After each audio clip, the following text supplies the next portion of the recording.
Dara, Vandor, how you doing? I'm great. How are you? I'm good. Welcome. Excited to have you. The way that we sort of capture media today, we're almost lazy, nonchalant about it. How has that transition sort of affected you as an image maker? It's something I think about a lot, because you're competing with your iPhone and everyone else's iPhone, right? Like I think I've taken 10 pictures this morning. And so images stop losing their resonance, right? Like you have seen more images in the last week than your grandparents saw in a decade. And does that apply for things that are more ephemeral? This sort of snap it, let it delete, let it disappear forever? Do you still seek and sort of crave that intention behind the work? I think we have to be very careful not to lose that sense of wonder, that sense of newness, which I realize is very hard.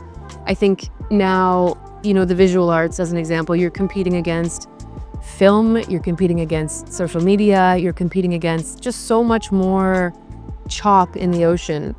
And I think we have to be very careful that we don't lose that sense of magic.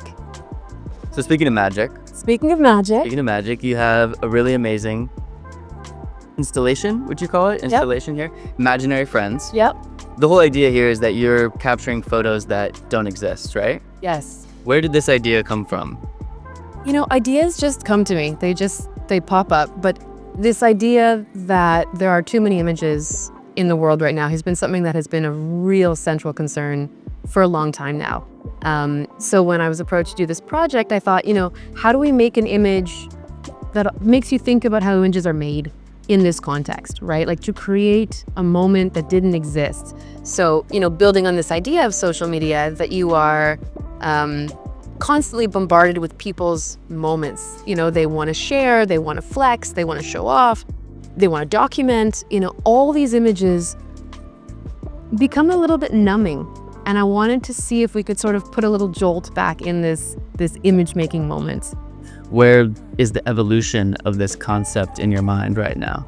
I don't think you can avoid the moment we're in. And I think that the best art of any time engages directly with the zeitgeist, like where we are in the moment. So, incorporating technology into my practice has been something that it's been almost unavoidable, even though I didn't think that I would be making work with AI, with these things.